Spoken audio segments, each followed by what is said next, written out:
a gente ceiar com o Senhor, vamos sentar à mesa com o Senhor, e isso nós vamos repetir até que o Senhor volte.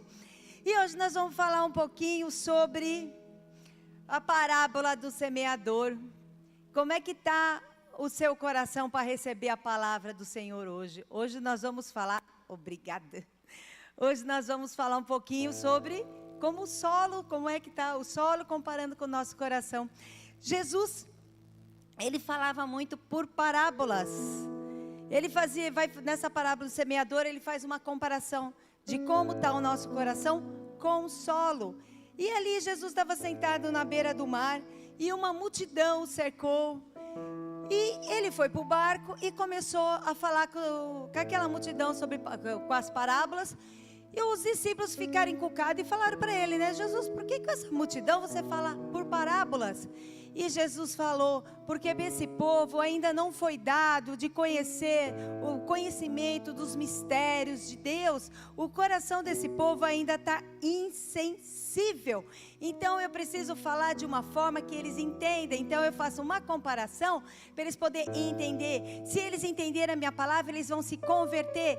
E eles se convertendo, eles vão passar a crer. E eu vou poder trabalhar a insensibilidade do coração deles. E eles vão ter uma vida nova. Jesus muda o cativeiro. E quando Jesus faz essa semelhança, como a gente recebe a palavra no nosso coração, em Jeremias 17:9, diz a palavra que o nosso coração, ele é enganoso. E aí, por que o nosso coração é enganoso? Porque o nosso coração, ele é movido por emoções. Essas emoções, elas vêm de um pensamento. Esse pensamento, eles vêm de uma crença, daquilo que eu acredito, daquilo que eu fui interpretando na história da minha vida, desde o meu nascimento. Eu vou vendo as coisas, eu vou fazendo a minha interpretação. Essa interpretação, dependendo da nossa carga genética, eu posso vir uma carga genética mais forte, mais estruturada, como pode ser uma carga genética também um pouquinho mais frágil. Então, de acordo com a nossa carga genética e o meio que a gente vive, nós vamos interpretar as situações que ocorrem de formas mais positiva ou muitas vezes de forma negativa. E essas emoções, elas vão ser de acordo com a minha crença, com o meu pensamento, e vai gerar a minha emoção. E quando a minha emoção, muitas vezes ela é negativa, ela nos sabota, tornando nosso coração insensível à palavra de Deus. Quando é que a nossa emoção, ela nos sabota? Quando Deus fala, perdoa, perdoa porque nós sentimos leve, perdoa porque eu te perdoei, mas aí a minha emoção já não está querendo perdoar, tá lá, tô com aquela dor de alguém que me feriu. Aí vem o meu pensamento, vai me lembrar, lembra da situação, olha o que aquela pessoa te fez, olha o que você acreditou. E o que vai fazer a minha emoção? Ah, não, meu coração ainda não está preparado para perdoar. O coração está insensível, ouve a palavra de Deus e não entra, não absorve. Ou então o Senhor fala, ireis, mas não pequeis. Ah, mas a minha emoção está com muita raiva, meu coração está com muita raiva. Vem o pensamento, olha o que estão fazendo com você. Você não acredita, você não viveu sempre, que bateu, levou, que fez, tem que pagar na mesma moeda. Aí o que vai acontecer com a nossa emoção? Ah, que ódio que eu tô, aí eu vou ficar com mais raiva, e aí eu vou pecar. Coração insensível, não entendeu a palavra de Deus. Não estou proibida de me irar, mas eu não posso pecar, descarregar essa ira. A gente tem que falar com Deus, descansar no Senhor. E tem pessoas que têm as crenças mais estruturadas, como eu falei, elas são mais positivas, conseguem extrair dos momentos traumáticos, das dores, coisas boas. E aquelas que a estrutura é um pouco mais fragilizada, ela não extrai nada de bom. Mas está aí, precisamos cortar as nossas raízes com esse mundo, precisamos cortar as nossas raízes com esse passado. Vamos colocar as nossas raízes no Senhor, porque seja uma genética forte, seja uma genética fraca, mas a nossa genética hoje está no Senhor. Ele nos fez para buscar, Ele é que nos fortalece, independente de um passado, mas o Senhor é que nos fortalece. diz uma história, um rapaz, ele trabalhava numa empresa e o dono da empresa convidou ele para fazer um desafio. E esse desafio ele ia ter que sair do país para vender chinelo num certo país aí. E ele falou, não, eu topo esse desafio e eu vou. E ele foi, e chegando lá no aeroporto, a hora que ele desceu, ele olhou para o pé do povo, tudo descalço. Aí, o que veio a emoção dele? Tristeza. Ninguém usa chinelo, como é que eu vou vender esse chinelo? Aí começa o pensamento bombardear a mente dele. Você não vai conseguir vender nada, ninguém vai querer usar chinelo. E aí ele começou a pensar, não vou conseguir receber o meu salário, eu vou acabar ficando desempregado, eu tenho família, nós vamos passar fome. E ele começou a ficar cada vez mais desesperado. Ligou para o patrão dele e falou para ele, né? Olha, me tira daqui que eu não vou conseguir vender nada, porque ninguém aqui usa chinelo, então ninguém vai querer comprar chinelo. O patrão falou, então tá. Levou ele de volta. Passado um tempo, ele pegou um outro funcionário e fez a mesma proposta. Aí esse funcionário falou, eu vou. Chegou no aeroporto, quando ele desceu ali do avião, ele olhou o povo tudo descalço. Ele ligou para o patrão e falou, olha, me manda contêineres de chinelo, porque eu vou arrebentar nas vendas, aqui ninguém usa chinelo. Isso mostra a diferença daquele que tem o pensamento positivo, que lança semente. As nossas palavras são semente. Que semente você tem lançado? Eu não vou conseguir, não vai dar certo, está tudo perdido, a minha família não tem jeito, eu estou doente, eu vou morrer. Ou você tem lançado a semente de vai dar certo sim, o Senhor está no controle, eu vou conseguir, não importa a situação, Ele nos fez mais do que vencedores. E é por isso que os nossos emoções, o nosso coração, eles nos traem. É porque age por emoção, então não haja mais com o coração, haja conversando com Deus. Busca no Senhor, que Ele vai satisfazer o desejo do teu coração. É Ele que te sustenta. E agora nós vamos abrir a nossa Bíblia em Mateus 13, 3.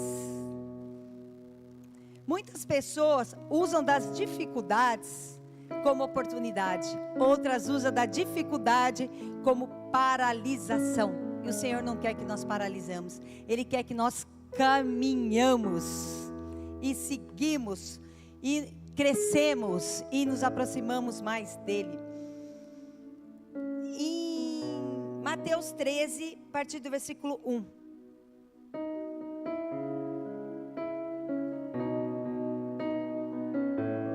Diz a palavra do Senhor.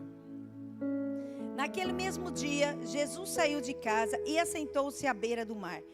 Reuniu-se ao redor de uma multidão tão grande que por isso entrou no barco, o povo reunido na praia, e Jesus lhe falou muita coisa por parábola, dizendo: o semeador saiu a semear. Enquanto lançava a semente, parte dela caiu à beira do caminho, e as aves vieram e comeram.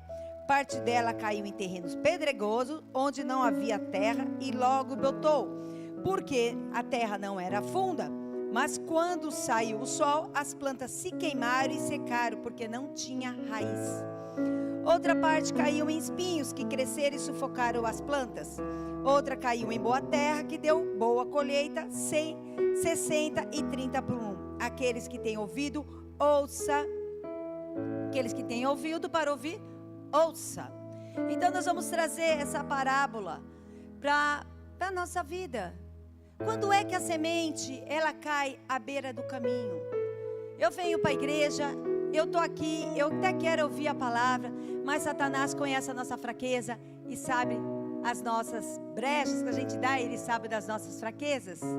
E eu venho para cá e lembra que a nossa emoção, o nosso coração, ele é movido por emoção, e a emoção é que domina o pensamento que domina as nossas emoções, ou seja, que domina o nosso coração. E aí eu estou aqui na igreja, eu começo a palavra, tá? O Senhor está semeando a palavra. E aí Satanás vai e começa a lançar, começa a tirar a palavra da nossa mente e lançar o quê? O nosso dia a dia. Olha, amanhã você tem um monte de coisa para resolver. Ou então, começa a te lembrar das raivas que te fizeram, a raiva que o vizinho fez. Ou então vem para a casa do Senhor, de repente resolve, gosta de bater um papo, começa a socializar. E ali a palavra do Senhor falando, lançando a palavra, mas a palavra está caindo à beira do caminho. Porque aí a hora que acaba a palavra, eu não entendi, foi nada, porque eu não ouvi nada. O pensamento estava a 1000. Então não parou para ouvir a palavra de Deus. Ficou à beira do caminho. Aí a pessoa entra na casa do Senhor e volta vazia, porque não entrou nada. Quando ele fala de terreno pedregoso, eu escuto a palavra de Deus, fico feliz, dou glória a Deus, estou participando. Mas quando vem o primeiro problema, eu começo a me desesperar, se desestrutura, foca no problema, é como se não tivesse ouvido nenhuma palavra de Deus. De repente você veio até com promessa, uma promessa que ia dar certo, que você ia conseguir, que ia ter milagre. Mas a hora que chega o problema, eu não consigo olhar para a promessa de Deus, porque ainda não foi criada a raiz. E aí começa, a raiz ainda está firme nesse mundo. Tem raiz nesse mundo que não pertence mais para a gente, o Senhor quer que corta. Vamos firmar nossas raízes em Cristo. Nova criatura nós somos. Quem está em Cristo, nova criatura é. As coisas velhas se passaram, eis que tudo se fez novo. Em Tiago 4,10 fala: humilhar-vos perante o Senhor e Ele vos exaltará. Na hora dos problemas, porque eu não tinha raiz no Senhor ainda, começa a se desesperar, busca ajuda em um, busca ajuda em outro, e vai.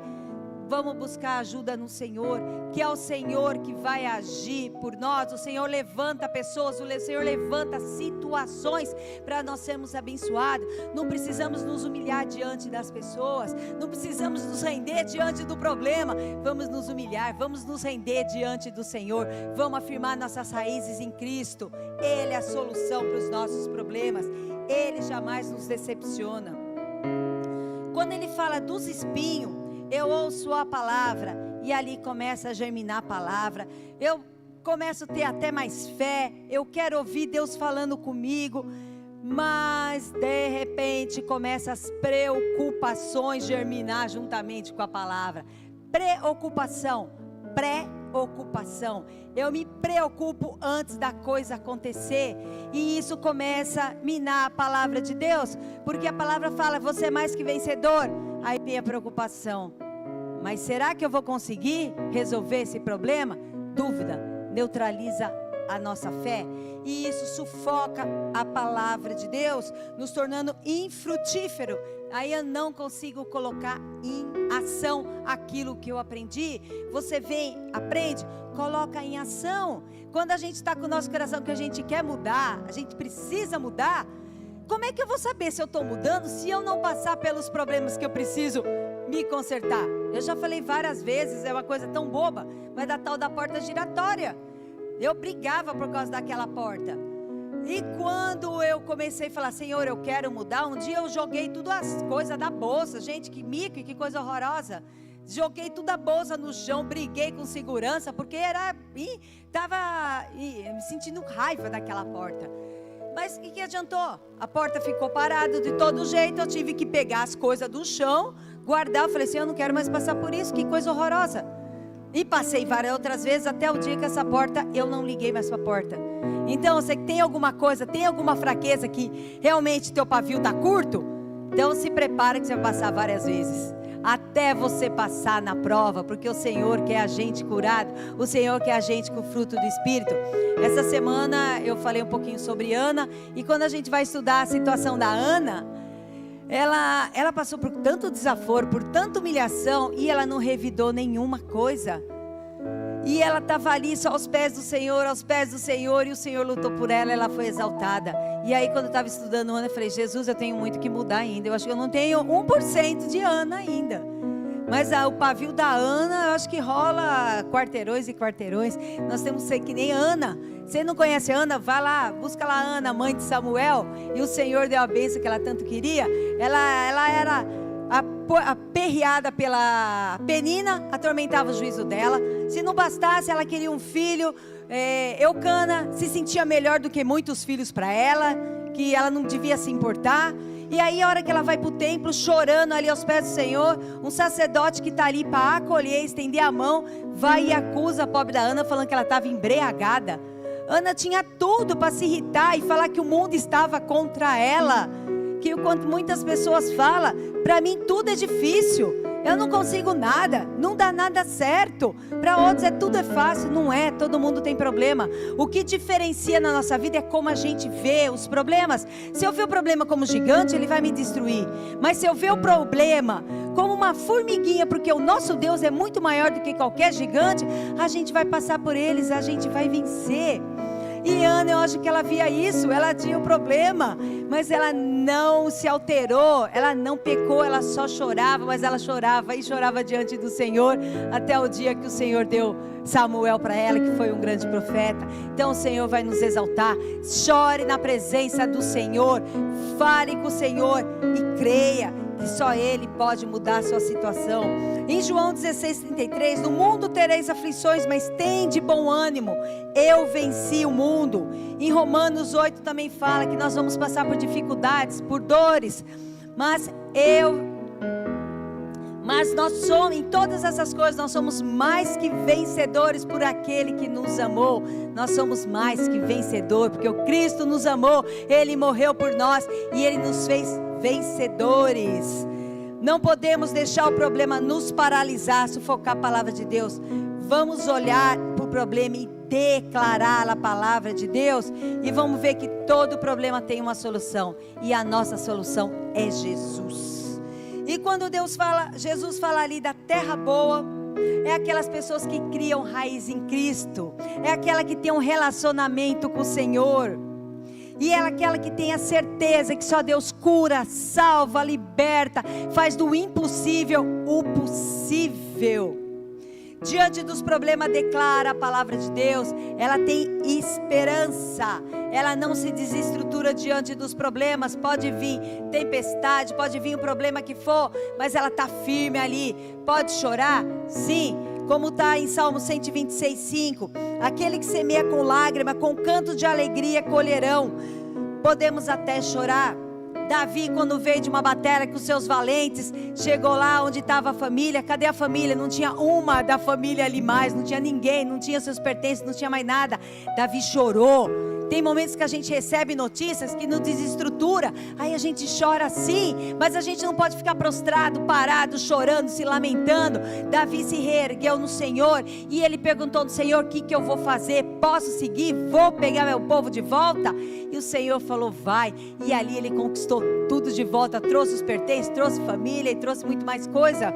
Então não podemos parar. Vamos chorar? Sim. Daniel também, encerramos a campanha de Daniel. Daniel teve um momento, ele teve um sonho, ele chorou por causa daquele sonho, mas ele também não ficou prostrado, ele não ficou se lamentando: ó vida, ó azar, o que está acontecendo, por que está acontecendo isso?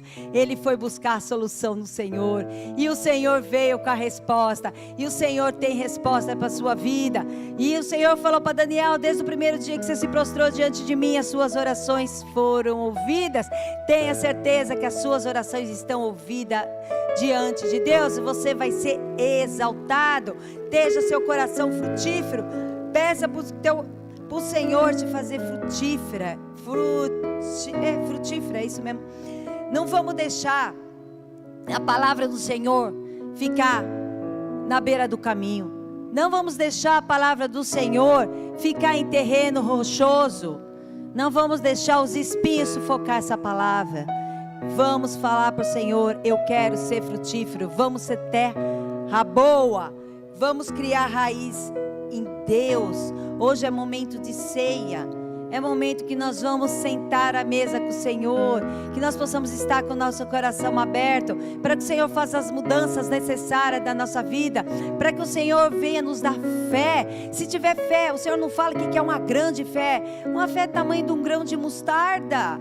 Quem já conhece o grão de mostarda? Outro dia eu vi um bichinho tão pequenininho, que de repente é a nossa fé. Às vezes a nossa fé é até maior que o grão de mostarda. O Senhor quer que só tenhamos fé, e estamos com o nosso coração disposto a fazer mudança.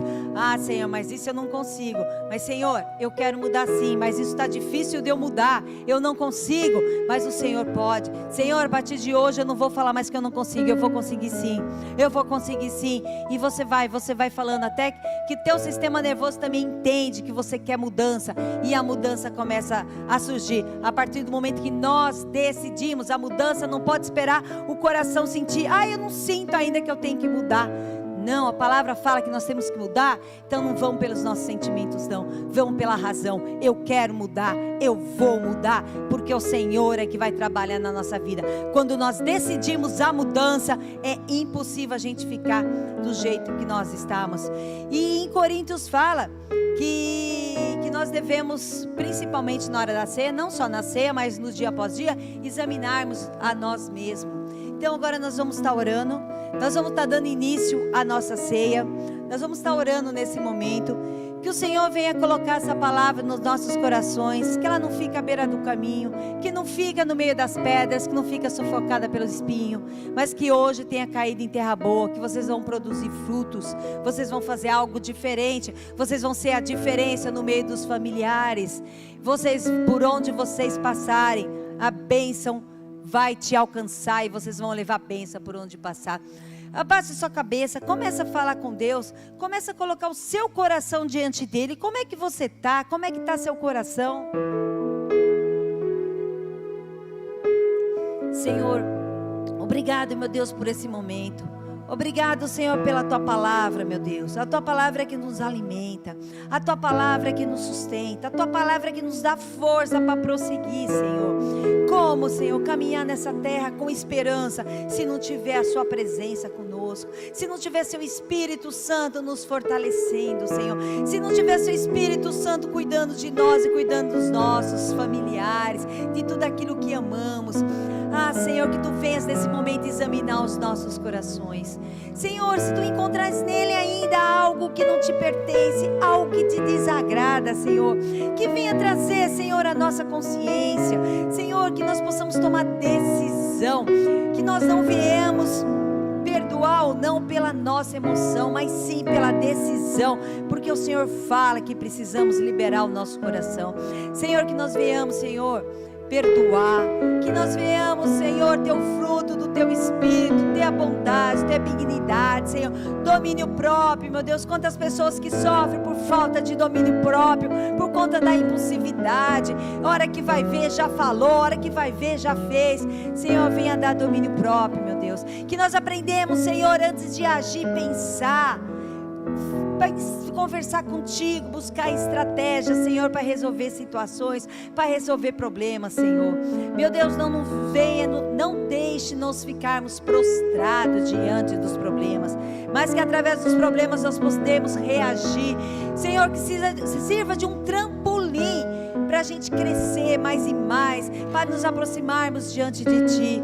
Meu Deus, muito obrigado, Senhor, que cumpra em nós o Seu querer, que não viva mais nós, mas Teu Espírito Santo viva sobre nós. Meu Deus, obrigado por esses momentos, Senhor, em nome de Jesus.